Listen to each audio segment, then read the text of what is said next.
नमस्कार, मैं हूं संदीप चौधरी। राजनीति का ऊंट जो है वो तेजी से करवट बदल रहा है और जो चुनावी तैयारियां हैं वो भी जोरों पर हैं। पूरी जोर आजमाइश हो रही है। 2024 के चुनाव के लिए पेशबंदी की जा रही है, नैरेटिव सेट किए जा रहे हैं, मुद्दों की भरमार है, तश्तरी सजी हुई है।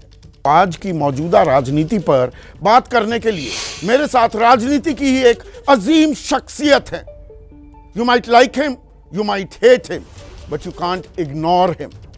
AIMIM के अध्यक्ष असदुद्दीन ओवैसी मेरे साथ हैं। अब राजनीति में खेमे आ गए हैं, एक तरफ एनडीए, एक तरफ इंडिया। आप कहां हैं? आपकी पॉलिटिक्स क्या है? नहीं, एक तरफ दुकानदार है, एक तरफ चौकीदार है।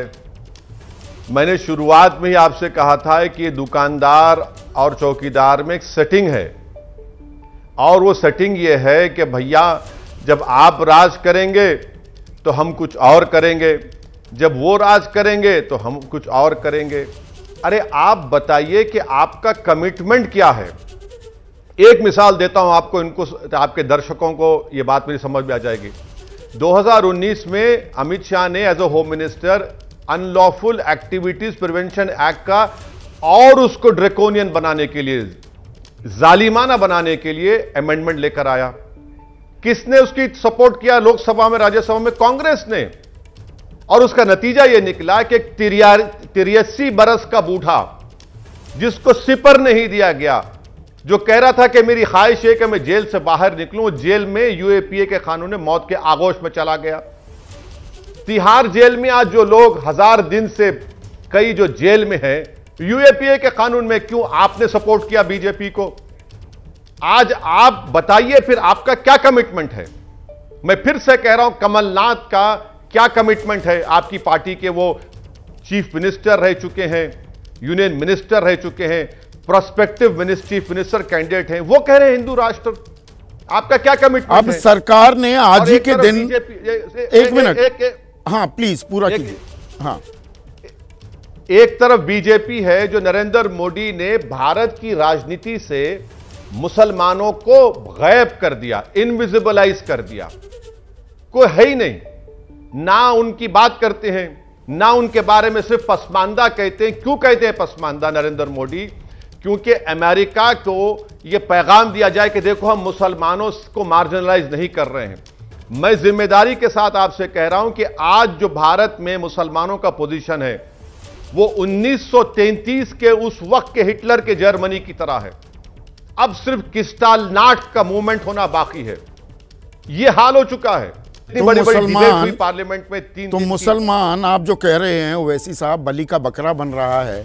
आप भी बलि का बकरा बन रहे हैं या दरअसल आप बीजेपी को फायदा उठाते हैं? बहुत से लोग यह आरोप लगाते हैं कि आप के चंद्रशेखर राव जी इंडिया का हिस्सा नहीं है, अपनी राजनीतिक राह तलाश रहे हैं, पर उस राह तलाशने में बीजेपी का फायदा कर देते हैं। आप दरअसल बीजेपी की बी टीम है। सर देखिए ना, मैं बहुत तंग आ चुका हूं इस सवाल का जवाब देते देते। मैं उन लोगों से कहना चाह रहा हूं कि तुम भाड़ में जाओ, मुझे तुम्हारे सर्टिफिकेट की जरूरत नहीं है। जब तुमको मेरी जरूरत थी तो तुम मेरे पैर चाटते थे 2004 से 2012 तक। जब मनमोहन सिंह की सरकार को न्यूक्लियर डील की नो कॉन्फिडेंस मोशन में किसने साथ दिया? असदुद्दीन ओवैसी ने दिया। वो कम्युनिस्ट पार्टीज बीजेपी से मिल गए जब इनको याद नहीं आया। जगन मोहन रेड्डी जेल में थे, प्रणब मुखर्जी का प्रेसिडेंट का इलेक्शन था, तो किसने मुझसे कहा था जाके आपका दोस्त है जगन, उसको समझाओ? 4 घंटे जेल में बैठकर मुझे जगन को समझाना पड़ा। तब जाकर प्रणब मुखर्जी जब हैदराबाद आए तो जगन की मदर से मिले। आज आप कहते हैं कि केसीआर, हां केसीआर इसलिए कि 9 साल में कोई कम्युनल राइट नहीं हुआ तेलंगाना में। चंद्रशेखर राव को नहीं बुलाते आप। यानी ये दुकानदारी आप चला रहे हैं कि जो आपकी गुलामी को कबूल करेगा उसको आप सर्टिफिकेट दे देते हैं। और एक तरफ है बीजेपी, एक ही बस एंटी नेशनल है, इनको देश में मोहब्बत नहीं है। अरे भाई, बीजेपी से यह क्यों नहीं पूछा जाता कि भैया कुलभूषण जाधव को 56 इंच का सीना विश्व गुरु प्रधानमंत्री कहते नहीं ला पाए, कुलभूषण जाधव को, खतर जाते हैं। 8 हमारे नेवी के लोग जेल में पड़े हुए हैं, उनके बारे में नहीं बात होती। प्रधानमंत्री अपनी जबान से कंडेम नहीं करते मॉब लिंचिंग को। ये जो ट्रेन की हत्या हुई, मणिपुर में इतने हथियार लूटे गए, 300 चर्चेस जला दिए गए। मॉब लिंचिंग की जो बात है, मैं एक इंटरप्शन कर रहा हूं ओवैसी साहब, नहीं एक इंटरप्शन जरूरी हो जाती है। आपने प्रधानमंत्री का कहा कि मॉब लिंचिंग को वो कंडेम नहीं करते। 2016 से अब तक के मैं बहुत सारे बयान मेरे पास हैं, आपके पास भी होंगे, कि जो ये तथाकथित गौ रक्षक बने घूमते हैं, इनमें से 70-80% का गौ रक्षा से कोई लेना देना नहीं। ये लंपट किस्म के आदमी हैं, ये असामाजिक तत्व हैं। इस तरह की कड़ी बातें प्रधानमंत्री ने कही हैं। देखिए, प्रधानमंत्री ने कही है, वो हैदराबाद में उन्हें कहा था कि मुझे मारो, और हरियाणा की सरकार उनको लाइसेंस देती है वेपन रखने के लिए। हरियाणा की सरकार। उत्तर प्रदेश में क्या हो रहा है, मैं आपको 2 मिसालें दे रहा हूं जो 1 महीना पहले महाराष्ट्र में हुई हैं। अफान अंसारी, लुकमान अंसारी, दोनों पसमानदा मुसलमान हैं, उनको उतारकर उनकी हत्या कर दी गई। क्या हो रहा है उस पर बताइए। आप बोलेंगे प्रधानमंत्री, कंडेम करेंगे। आप ही की सरकार है ना महाराष्ट्र में, मेरी सरकार तो नहीं है। हरियाणा में आपकी सरकार है।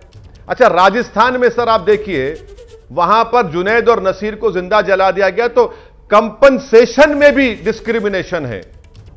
कन्हैया लाल के मर्डर की मैंने ओपन कंडेम किया था, उसको 55 लाख दिए गए, इन लोगों को सिर्फ 5 लाख। क्या इंसान की जान की कीमत इस तरह की जाती है कि कोई हिंदू है तो उसकी कीमत ये, कोई मुसलमान है तो कम है? जान गई ना, इंसान को मारा गया है।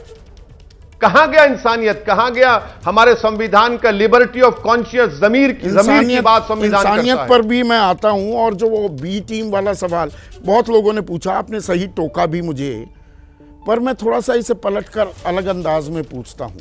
आप तल्ख टिप्पणियां करते हैं, तंज कसते हैं सरकार पर, नकेल भी खींचते हैं। 11 सवाल कल आपने लोकसभा में पूछे भी सरकार से।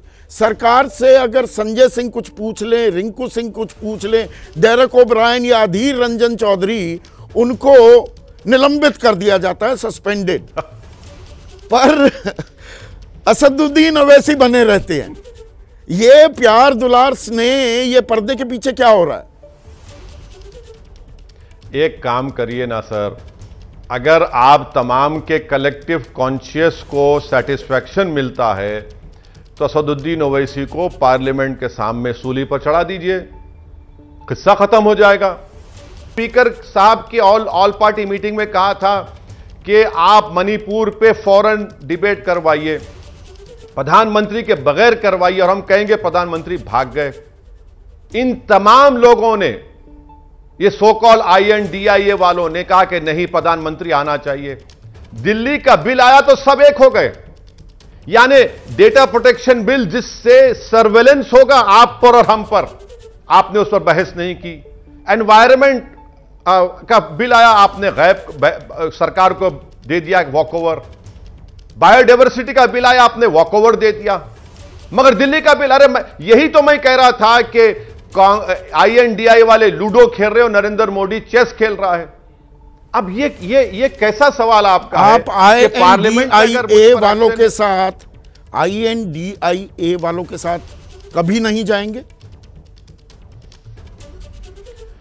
सर देखिए, अगर आप ये मुझसे नहीं, अगर कोई भी मुझसे कहेगा कि तुम अपनी इज्जत का सौदा करके गुलामी करो और हाथ बन के हमारी चौखट पर आकर खड़े हो जाओ, तो सर मैं जिंदगी भर खड़े होकर लड़कर मर जाना पसंद करूंगा, घुटने टिकाकर जीना मुझे पसंद नहीं है। और ये लोग में दिक्कत आपको राहुल गांधी से है या नीतीश कुमार, शरद पवार, अखिलेश यादव, अरविंद केजरीवाल, इनसे भी दिक्कत है? सर एक बात हमको समझ में आज तक नहीं आई कि जिनके जिस्मों पर इतने दाग हैं, आज वो सेक्युलर कैसे हो गए? नीतीश कुमार गोधरा रेलवे मिनिस्टर, पहले मुख्यमंत्री बने बिहार के बीजेपी के सपोर्ट से, फिर 2019 में नरेंद्र मोदी को वोट दो कहा, छोड़ दिया, फिर सेक्युलर हो गए। केजरीवाल वो तो पूरे सॉफ्ट नहीं बल्कि रियल हिंदुत्व की बात करते हैं। एक डार्कर शेड ऑफ हिंदुत्व है, एक थोड़ा लाइटर शेड ऑफ हिंदुत्व है। शरद पवार साहिब, उनके अजीत पवार तो फडणवीस से सरकार बना लिए थे, उनकी पार्टी के एमएलए भाग गए, पार्लियामेंट नहीं चलने देंगे, मगर शरद पवार साहब पुणे में प्रधानमंत्री के साथ बैठकर अवार्ड फंक्शन में बैठेंगे। यूपीए के टाइम पर भी जब चिदम्बरम ने यूएपीए का कानून लाया, मैं वाहिद आदमी था यूएपीए में जो उसका अपोज किया और वोटिंग में वोट दिया था खिलाफ उसके। मैं सच्चाई को बयान कर रहा हूं।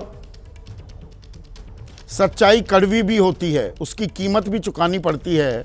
असदुद्दीन ओवैसी, तो आप बीच मझधार में आप ना इस खेमे के ना उस खेमे के रहेंगे। सत्ता में आए बिना जो लड़ाई आप लड़ रहे हैं, जो एजेंट ऑफ चेंज आप बनना चाहते हैं, कैसे बनेंगे? कैसे उत्थान कर पाएंगे मुस्लिम समाज का? देखिए, हम सत्ता में नहीं है तेलंगाना में, 7 हमारे एमएलएज हैं और हमने माइनॉरिटीज दलितों के लिए बहुत कुछ सरकार से काम करवाया है।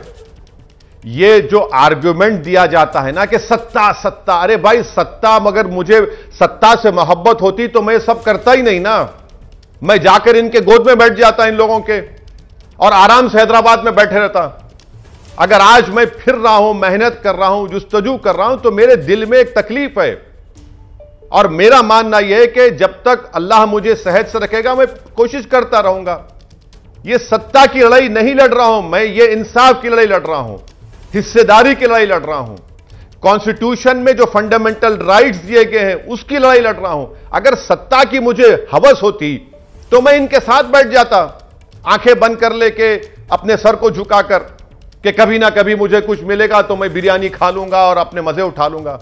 अमित शाह ने, गृह मंत्री ने लोकसभा में भारतीय सुरक्षा संहिता विधेयक 2023 पेश किया है। इसमें खबर यह भी आ रही है, और आप वकील हैं, आप मुझसे बेहतर समझेंगे इस बात को और जानते होंगे, इसमें सेडिशन, राजद्रोह कानून के जो प्रावधान थे उनमें से भी बहुत कुछ हटाए जाएंगे।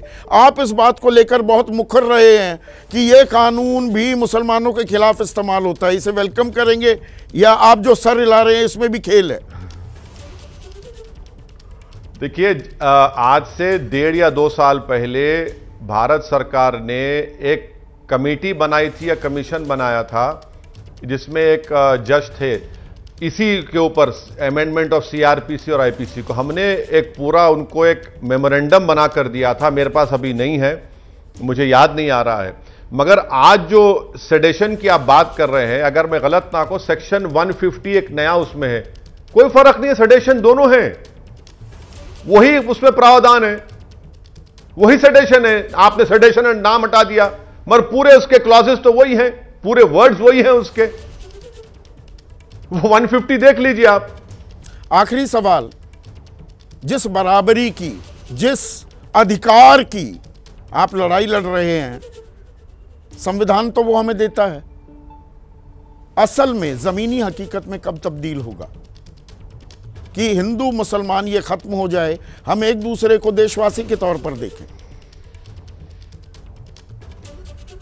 सर, ये उसी वक्त खत्म होगा जब तमाम सियासी नेता, political parties rule of law को फॉलो करेंगे।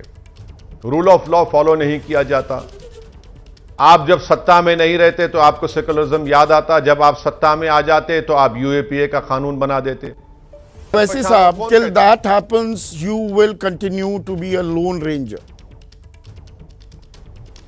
नहीं सर, मैं इस लड़ाई में अकेला नहीं हूं। मेरे साथ बहुत से बड़े लोग, छोटे लोग, महिला और खास तौर से युवा पीढ़ी साथ है, जो भारत में कल उनका मुस्तकबिल होने वाला है।